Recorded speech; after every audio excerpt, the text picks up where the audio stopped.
So we do have just a short presentation. I mean, I always end up talking a lot, so I apologize because I get excited, but we'll do a short presentation that Dr. Mass said, just going over the basic concepts of mass spectrometry, not going a whole lot of depth, not going into physics, not going into electronics. That's not my domain.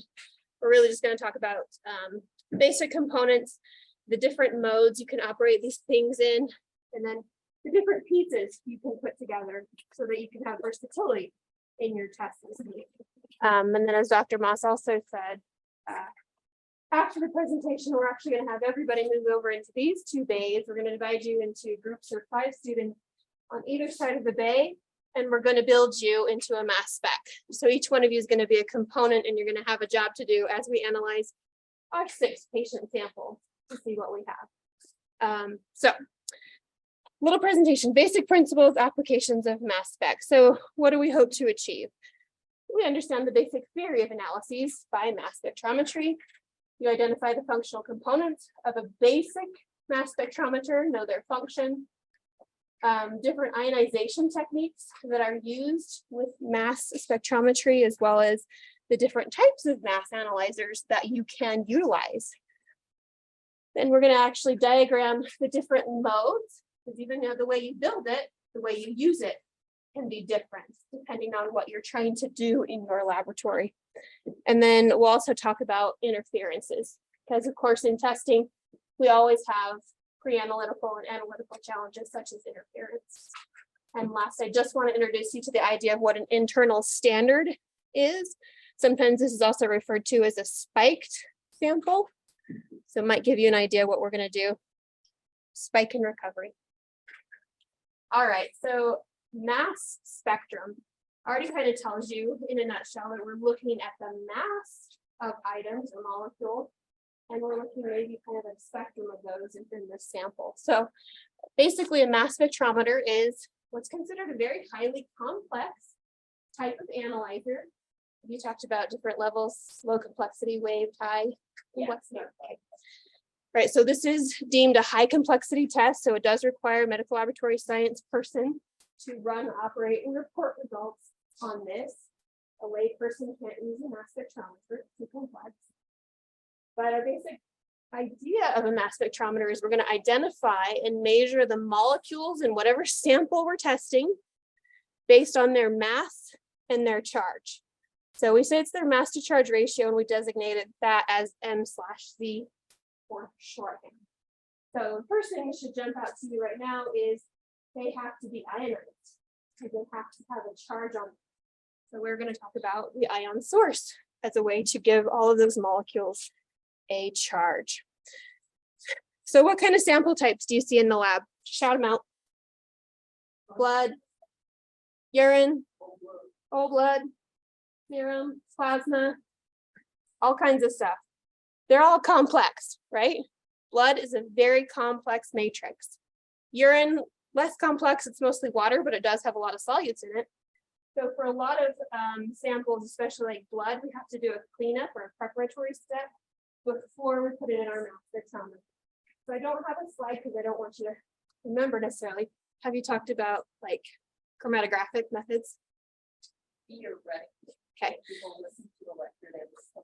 Okay, so there are many types of chromatography. So there are some more manual ones like solid phase extraction, where I'm actually putting that sample. They're adding chemicals, like we're having an aqueous or an organic phase, and you're letting those molecules separate between them, or you're having them interact with a column. That's basically a sample preparation step. Because you have complex matrices like blood, whole blood, serum, plasma, we want to do a preparatory step before that to get a more simple sample, right? So we're trying to pull out those analytes we're most interested in. So we usually will do a sample preparation. And then we also will often have our mass spectrometer coupled to a gas or a liquid chromatography, which is another analyte system. So that again, may have talked about different types of liquid chromatography, but the idea here is you have a mobile phase and you have a stationary phase. Your solute or your sample is going to be injected into that liquid phase, allowed to interact with the stationary phase. And again, this is just for our purposes, another cleanup step. And we're trying to get a really complex matrix cleaned up before we put it on our mass spec, because we don't want to be getting our mass spec dirty, for lack of a better word, right? It's full of tubing. We don't want a lot of excess stuff. So a lot of preamble to say that we do a lot of preparation, a lot of chromatography in tandem with our mass spec work. Okay. If you were a chromatography person, you would think the mass spectrometer is just a glorified detector. If you're a mass spectrometrist, you think chromatography is just glorified sample prep. Just depends on which spectrum you are. Okay. So what are the basic components of a mass spectrometer? So we have to have some way to get our sample into the analyzer. So we have a sample inlet, and that's usually where our chromatograph is coupled to it through tubing, through that interface. We have to have an ion source.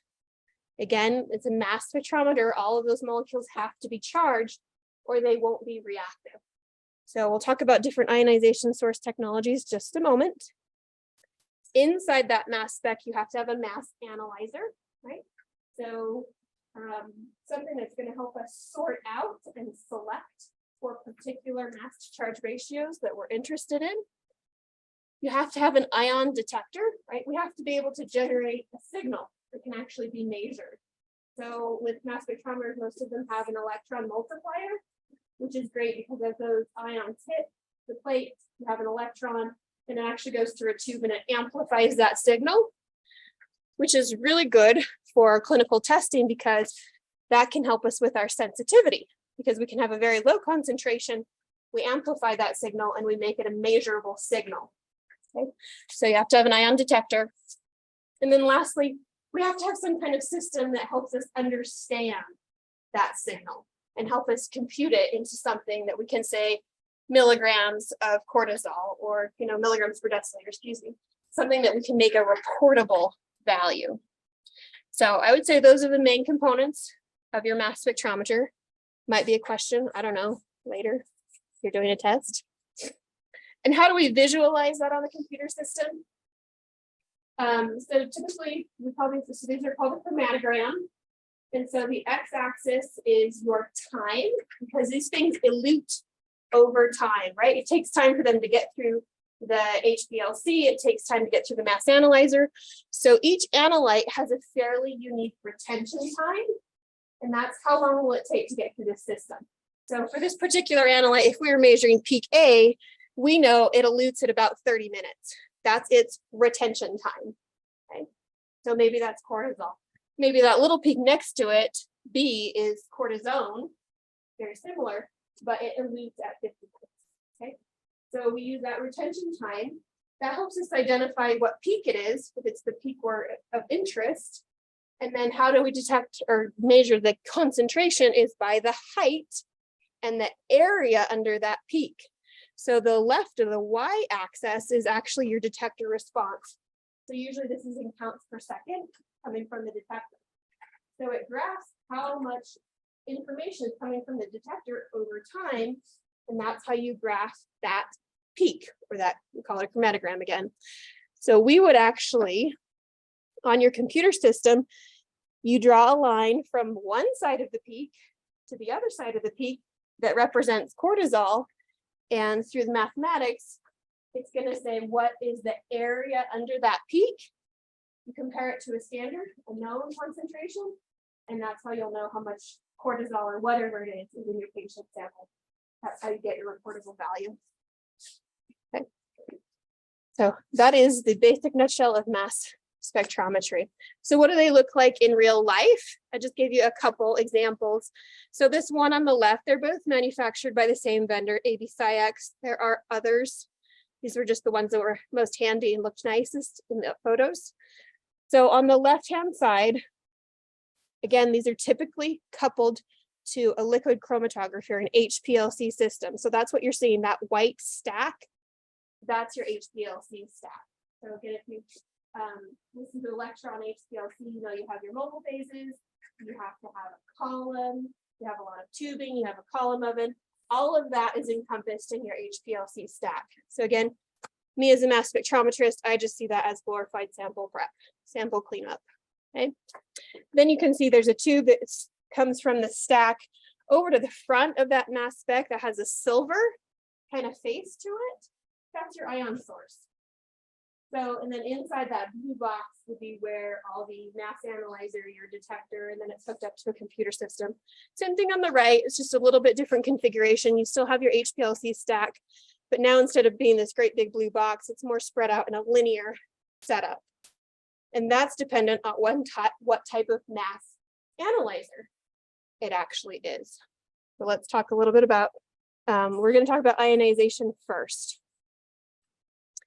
So it depends on what analyte you are working with. There are many different techniques. Some are more common in clinical laboratory science than others, but the first one is electron ionization.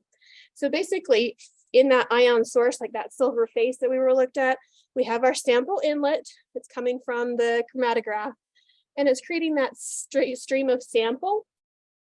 And most of the time, we have to make it into a gas, right? We don't have liquid or it'll just flow through the tubing, it drips. We have to get things into a gas phase for it to react in the mass spectrometer. So electron ionization, we have our sample coming in. We're going to bombard our sample molecules or whatever is in that solution. They're bombarded with high energy electrons. So because of that, they have a transfer of energy and they become charged, which is the whole point of the ion source, is to give them a charge. So we consider this a hard ionization technique because they're actually getting bombarded, they're getting hit. And we'll contrast that with a couple other techniques in just a minute. But this is considered hard, and it's most commonly used in a gas chromatographic system when it's coupled with gas chromatography. Those are not very commonly used anymore in the clinical lab. They have to operate at very high temperatures. The gases that you have to have on board, they're just a lot harder to work with. So most facilities are trying to retire their gas chromatographic systems and put in HPLC. So electronization not going to be as common when you get out into the working labs. ESI, or electrospray ionization, is very common. It's one of the two most common ones still in use in the clinical lab. This one's very soft. So instead of hitting the molecule with something, we're going to do a gentle pass off. Here's your charge. Take it. That's what the difference between a hard and a soft technique. So I like the pictures. So we have our sample coming from the HPLC. It's coming into the sample inlet in the ion source. And there's a capillary. And to this capillary, we are applying a charge. So as that solvent, which is purple in this picture, and our analyte, which is yellow, our molecules, as that travels through the capillary, those solvent droplets are actually picking up a charge from that capillary. Then we have a desolvation. So there's usually a gas that's in here, and it's drying out the solvent. It's causing it to evaporate. So as that evaporates, these droplets that are charged become smaller and smaller and smaller, and the charge on their surface basically becomes crowded, and it causes that to explode. It's called Coulombic explosion, and that's how it picks up its charge. So we've decreased the size of the droplets, and the Coulombic explosion occurs when it just can't take it anymore. The charge density is too high, and we get ions. And so that's what's depicted going through this cross section of those single yellow ions. Okay, so again, it was soft because we just handed the charge from the capillary to the solvent, and it was on the molecule. APCI, or atmospheric pressure chemical ionization, is also very common. ESI is the most common in our clinical applications, but APCI is still occasionally used. Again, it's another soft ionization technique. So we're just going to gently pass the charge off to our molecules. So we have somewhat of a similar setup. We have our sample inlet. Now it's showing us at the top in this image. The sample's coming in from the top. It's being carried into a gas. So it's similar to the others. We're going to change it into a gas. But unlike ESI, where we were giving it a charge and then desolvating it, we're going to do the opposite. We're going to desolvate it and then give it a charge. So nebulizer gas is taking away that solvent, helping it evaporate. Then as it passes by a charged corona needle, it's picking up the charge. So they're very similar. It's just kind of the order of operations. They're different between these two techniques. Okay. So it gives you just another little picture down there. We have our analyte molecule. We have that proton transfer from the solvent.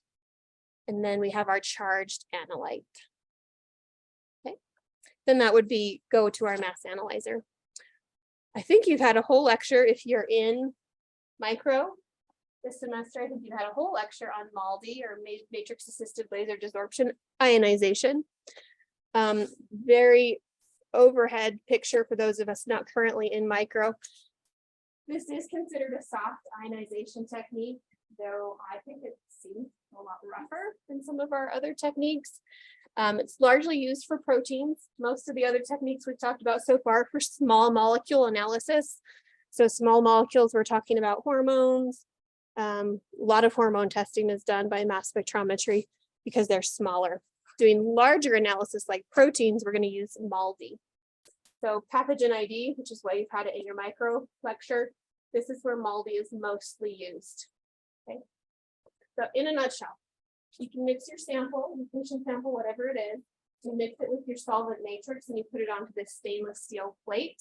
And then you get to use a laser. Who doesn't like playing with a laser in the lab? And that laser hits it and it basically causes that matrix plus your sample to desorb or come off of your plate. And at that time, it becomes ionized as well. And so you have your ions that can go into the mass spectrometer. So again, very high level. I'm sure Professor Buckendorf gave you a great explanation in micro. So there are four main types. So of those main types, which one did they say was the most common in clinical chemistry? ESI. What's the second most common?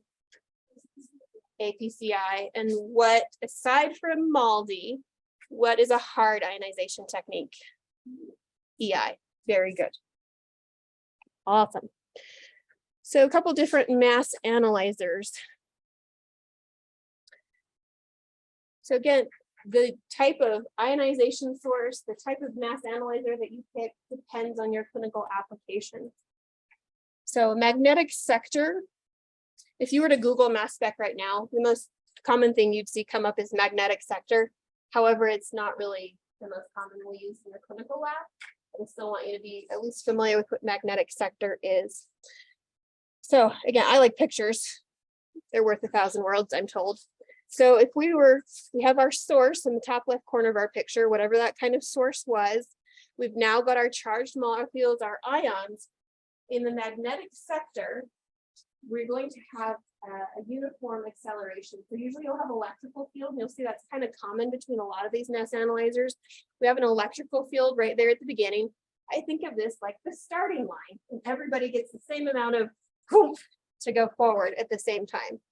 So we're going to uniformly accelerate all of the ions in there. They're going to be off like a horse at the race. They're going to try, and then they're going to go through this magnet. That's what it's called, magnetic sector. You can see that there's a pathway there. And depending on their mass and charge, how they are affected by that magnet changes their trajectory. So if we have a heavier atom or a molecule, as it depicts there, you know, have you ever driven a big, well, not driven, maybe you have, a semi-truck. You try to go around a semi-truck, can you make a nice tight turn? No, they got to go wide and around. So your heavier atoms have this wider trajectory. Whereas if you're driving a Mini Cooper or a beautiful race car, you can make really tight turns because you're small and compact. You can make really tight turns. That's your smaller analytes.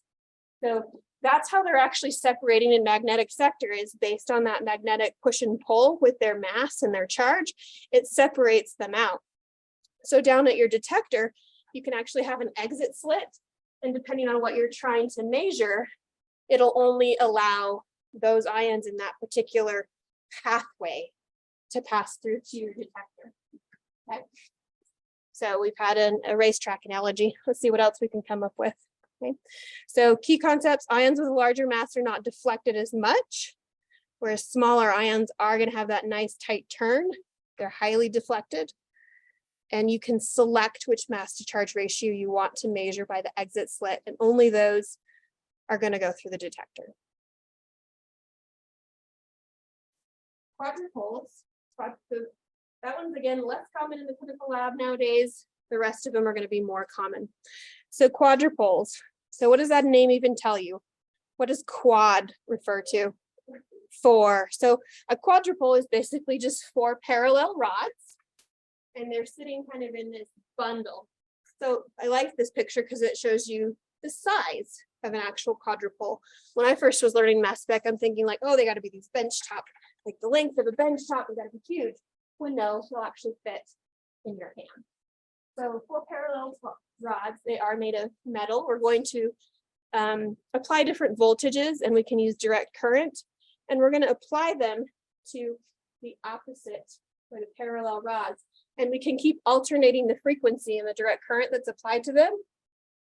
And based on what current and voltage we apply, it will change the pathway of your ions through that quadrupole, right? Because they're affected by that charge.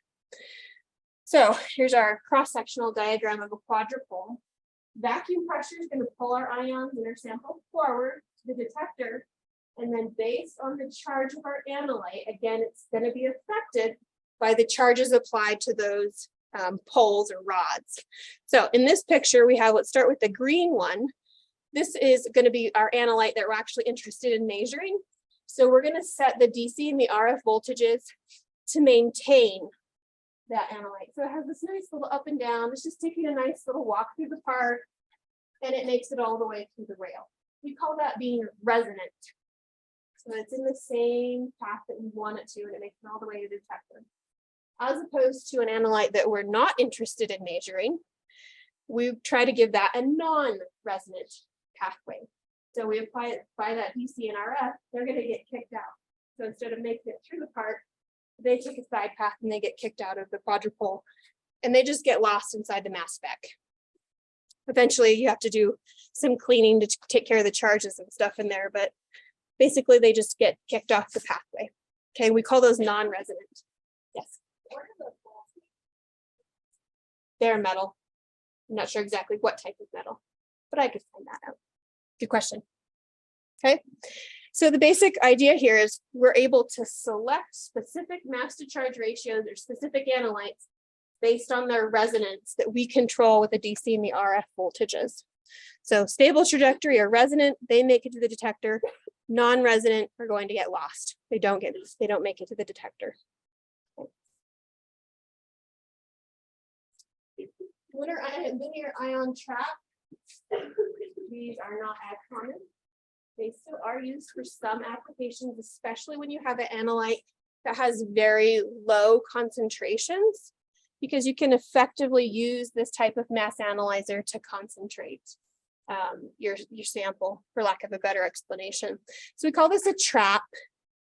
So we still have a quadrupole.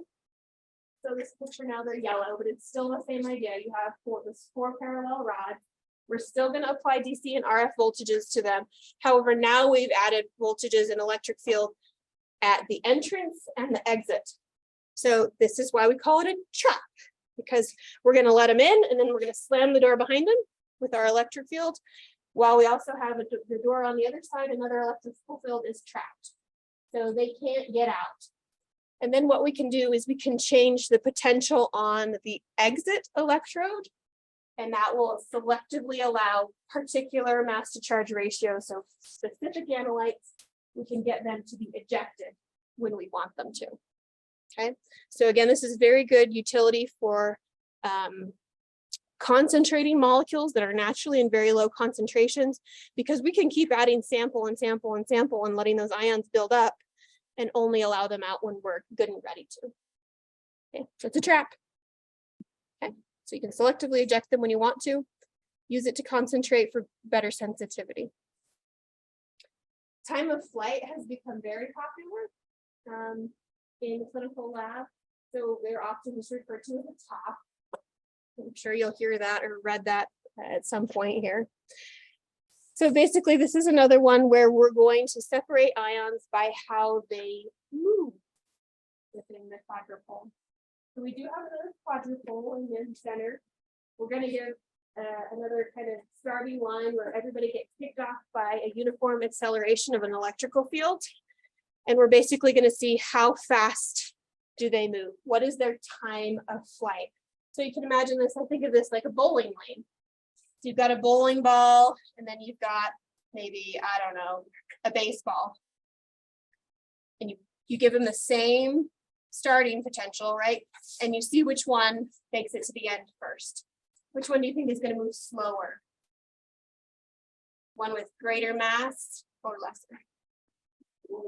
Yep. So what's that? You're good. You're totally fine. So things with greater mass are going to take longer to get to the end. So their time of flight from the start to the end is going to be longer. Where you have your smaller molecules, they can move very quickly. They move faster to allow a shorter time of flight through the detector. So again, this all plays to the retention time.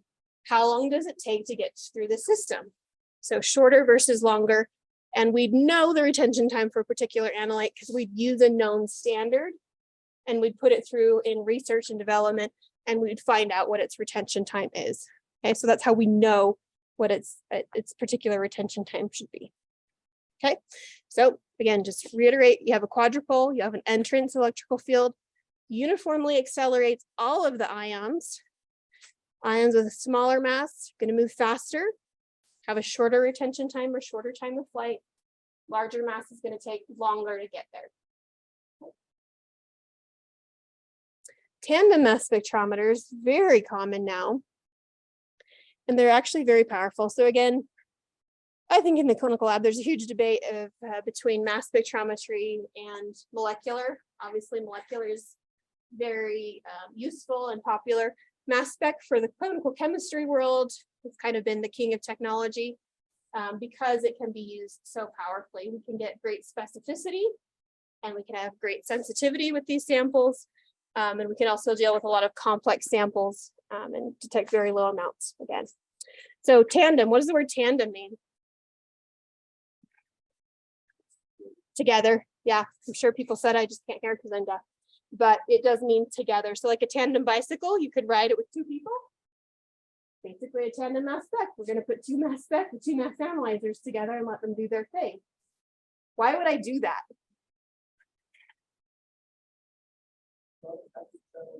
So I don't have to pedal as much, Omar, right? So you have two people working now. It makes it easier, makes it better, right? So we're going to talk about how we can couple different technologies to make our test better. It's not always necessary, which I'll prompt you in our activity, but it does yield a very powerful analyzer. So basically, we're going to take two mass analyzers, we're going to couple them together, and you can use different types of mass analyzers. We just talked about magnetic sector, top, trap, and quadrupoles. You can couple them in any way you want. So those designations, if somebody tells you or you're reading in the literature that they use a Q trap, what do you think the Q stands for? Quadrupole, and then they use a trap. So they have a quadrupole and a linear ion trap coupled together. So they're using both of those technologies. A Q top, you have a quadrupole and time of flight mass analyzer together. Any guesses on this QQQ? A triple quad, yes, thank you. So there's three quadrupoles. So this is more than a tandem, this is actually a triple. We still call it a tandem though, because only two of them are actually pedaling. Two of them are doing the work. The middle one, which is why it's designated with a little q, it's not really a mass analyzer. It's still a quadrupole, but it's not a mass analyzer. And I'm going to go into detail on that one. Okay. Yeah. Sure. Shameless plug for. So using this technology for, we've been talking about the stages that regulation plasma findings, and that's what they're using, or that's the beginning to do research on how to look at plasma findings. Perfect. So for our folks that are listening to this later as a recording, Professor Munez was just sharing that mass spec is actually going to take over the world because they're starting to use it in hemostasis testing to look at coagulation factors. So you can see you can use this type of technology not only in chemistry, microbiology, you can use it in coag. So it has a broad utility. We just speak of it a lot in chemistry because we can use it for a lot of different analytes. Okay. Thank you for sharing that. Okay, so I said a triple quad, a QQQ, two quadrupoles are actually mass analyzers, and we designate those with that big Q, and we're going to call them Q1 and Q3. And the one in the center, that's little q, it is a quadrupole, but it's not functioning as a mass analyzer. It's called a collision cell. So let's see if we can get a picture up here. So just a nice little diagram, right? So Q1, Q2, and Q3, just imagine those quadrupole rails. They still have 4 parallel rods together. We're just looking at them more of a cross-sectional. So left side, we have our ion source, whatever that be. Like I said, it's most commonly ESI and APCI in chemistry. So after all of those molecules are charged, there's no selection at the ion source. Everything gets a charge, everything gets to come to the pair. Nobody gets excluded. What happens in quadrupole 1 is it's a now mass analyzer. We can tell it to select for a specific ion. And again, that's by setting at specific DC and RF voltages. We can pick one particular ion, 2 particular ions, 3, 4, 5. It's all how rapidly we cycle those voltages that we can keep several molecules resonant at the same time. So again, that's why it's another powerful technology. Is if we were doing a full panel of tests, we don't have to do an injection and measure MOA A, and do another injection and B and C. We can measure them all simultaneously. Okay. So Q1 is analyzing and selecting for what we call the precursor ion, which is important terminology. I'd write it down somewhere. So it's selecting for precursor ion.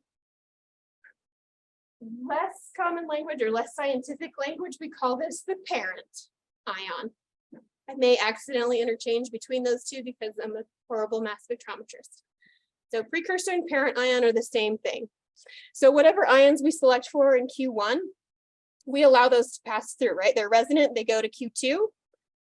Q2, again, it's not a mass analyzer. It's called a collision cell. So basically what we're going to do is we're going to add a gas in there, and we're going to cause them to collide with one another. We're going to get crazy in there. Think of it like a mosh pit. Okay, we're going to let those molecules bombard against one another with the gas, and they actually break apart. So that's why it's collision activated dissociation, or sometimes people will just say a CAD gas is added to it. So the whole point of Q2 is that we fragment our precursor ions. Okay. So if we keep things under the same atmospheric conditions, pressure, vacuum, temperature, everything, those molecules fragment the same way every time. And that's important because now all of our fragments are going to go from Q2 to Q3. Important concept, there is no selection at Q2. All of your product ions go to Q3. So we had our precursor ions in Q1, they're broken up in Q2 to make product ions. All of those go to Q3. Q3, again, is a mass analyzer. It can select for particular product ions if we want it to. So we have precursor, product. We also call this parent and daughter ions. Daughter is just another name for our product ions. Okay. So again, Q3 can pick 1 ion of interest, 2 ions, 3 ions, 4 ions. We can cycle those so quickly that we can measure multiple things simultaneously. Anything that we select for that's resonant makes it to the detector, generates our signal at that particular retention time. Because again, through research and development, we put known standards through. We know how long it's going to take for them to get through the mass analyzer and everything like that. That's how it generates our signal. Okay. We still look at it as a chromatogram. So peak A again, it eluted at 30 minutes. Got through the entire system. We would measure the area. Okay, do we have any questions so far? It's clear as mud. Love it. So a single stage mass spec versus tandem mass spec. So top right is just your basic setup. You have your sample inlet, you have your ion source, you only have 1 mass analyzer, and then you have your multiplier, which is your detector. And then you'd have your computer system. Again, another showing you the tandem mass spec. Why in the world would you pick a single stage mass spec over a tandem? Cost would be probably one. Maybe you don't care about the product ions. Maybe you're only interested in the precursor ions. So there are some utilities, especially if you're doing more type of research or maybe outside of the clinical lab, maybe you're more into an environmental science, so you don't care about actually breaking those down into product ions. So there are utilities for a single stage. Most of the time when you're out in the clinical lab, you're probably going to be working with some type of a tandem mass spec.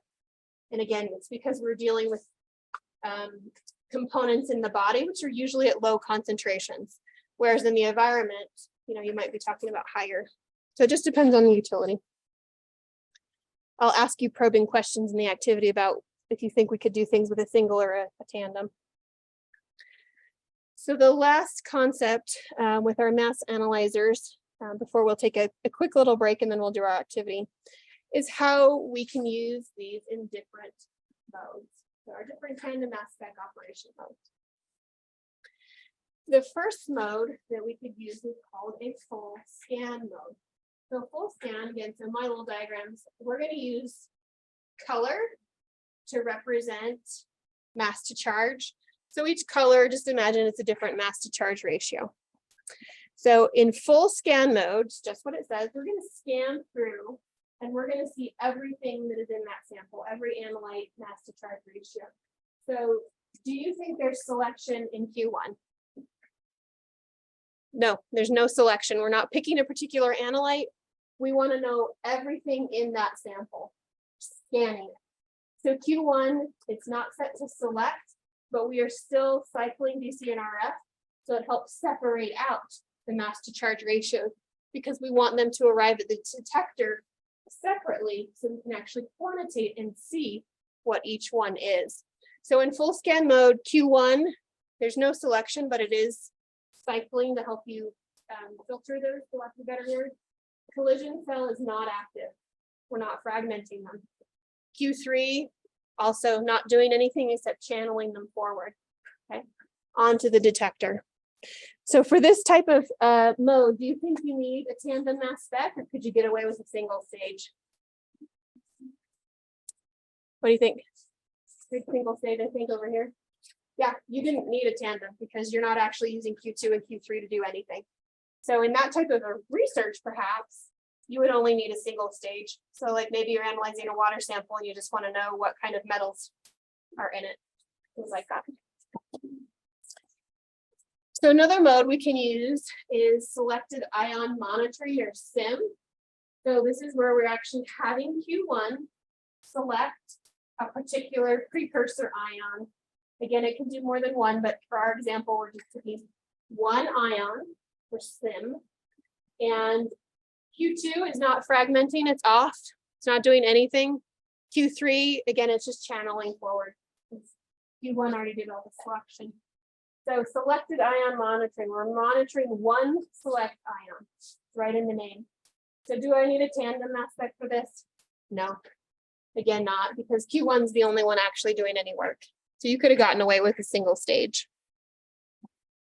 But that again would be good if you maybe again are doing water analysis and you only want to know how much of one particular metal is in that sample. You could quantitate a single ion. So our next mode is product ion scan.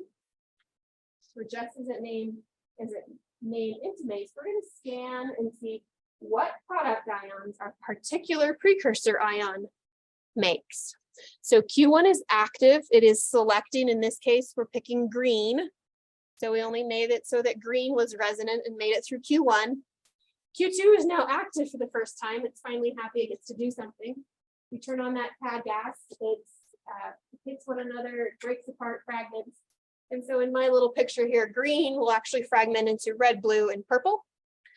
There's no selection at Q2. Remember, that's an important concept. There's no selection there. All of the fragments or the product ions are channeled to the mass analyzer Q3 under vacuum pressure. And now we're going to have Q3 cycle through and help us separate, sort out.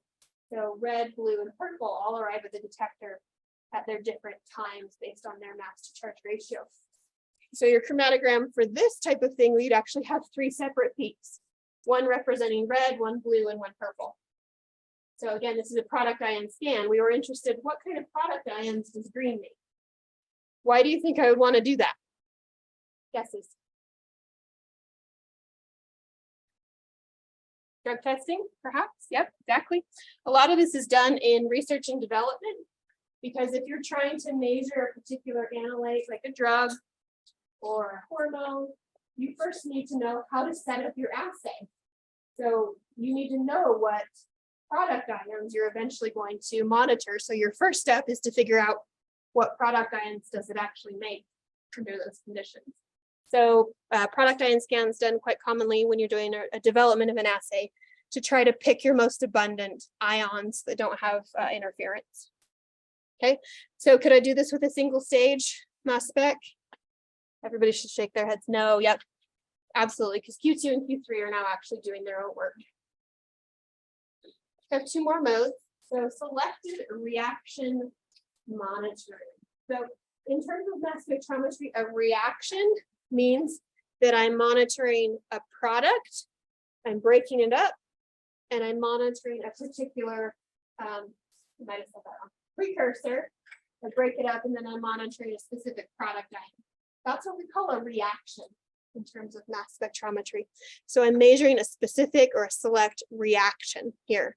So my picture here, Q1 again, now we're going to monitor the yellow precursor ion. We fragment it, blue, purple, green.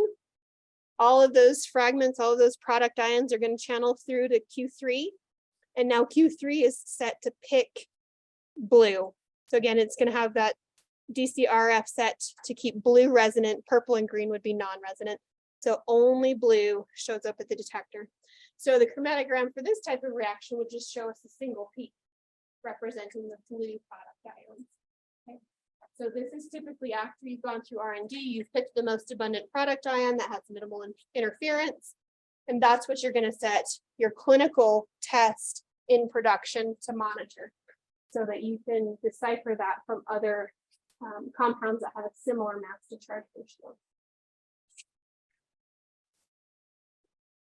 So multiple reaction monitoring. A couple times I've said that we can cycle the RF and the DC voltages very quickly with the rods, and that's to allow us to, again, to monitor multiple precursor ions or even multiple ions or analytes at the same time. So we do this most commonly. So MRM mode is what you're going to use most commonly in a production type lab, in the clinical lab. It's to allow us to measure multiple things simultaneously. So Q1, we can monitor 2, 3, 4, 5, 6. I don't know if there's an upper limit of how many. She's done 65, right? So we can monitor a lot of analytes simultaneously. But the concept here is, so Q1 is selecting for our particular analytes of interest, keeping them resonant. They all pass to the collision cell. They fragment in a particular pattern. So here our yellow fragmented into blue and purple, and our green was a green and a red. All the product ions are going to the Q3. And now we've selected a particular product from each of our precursors to monitor. So from our yellow precursor, we're monitoring purple product ions. From the green one, we're monitoring our green product ions. So again, our chromatogram, we would have 2 peaks, one for each of these analytes, and we could quantitate the concentration of both of those analytes. So again, that reaction, why we say it's a multiple reaction, is because we monitored at Q1 and something at Q3 for a particular analyte, and the same thing for our second analyte. We picked its precursor and its product to monitor. So very powerful to use MRM mode. We also really like multiple reaction monitoring mode because it helps us with interfering substances. So when we're talking about mass spectrometry, interfering substance is something that has already made it through the sample prep, whether that's a solid phase extraction, a protein crash, liquid extraction. So it has similar chemical properties to it. It's also made it through the HPLC or the gas chromatograph. So again, it has a similar interaction with the column and the mobile phase as our analyte of interest. And then inside the mass spec, it also has close enough mass to charge ratio that it's resonant with our analyte of interest. So There's 3 areas where we should have been able to help pull out and differentiate interfering substances, which is again why mass spectrometry coupled with HPLC is a great technology. But we still get interferences. And usually that becomes because we're measuring something like cortisol that has an analyte that's very similar, like cortisone. And so chemically, they're very similar. And then they also have similar mass to charge. So they can make it through like a lookalike or an interference. So how do we differentiate those using a mass spec? So one way is with MRM, so multiple reaction monitoring mode. We can still have our 2 analytes in Q1 being monitored. One of them being, let's say, cortisol, one of them being cortisone. And then at Q3, we can actually have 2 different product ions for each precursor ion. So instead of in this image, we only monitored purple for our yellow, we could actually monitor both purple and blue. And if they came from the same precursor ion, they should occur in a 1-to-1 ratio, right? Because they should have fragmented from the same precursor, they should occur in a 1-to-1. If my interfering substance, let's say green, instead of breaking into a green and a red, it broke into a green and a purple. So the purple would be being counted for both my cortisol and my cortisone. So that would be a lot higher than, say, my blue. And that's how we would detect an interfering substance, is because they didn't occur in a 1-to-1 ratio, because my interferent was contributing to at least one of my product ions. Does that kind of make sense? It probably will give you an interfering substance interactivity, so you can see kind of what happens there. But that's how MRM mode is used.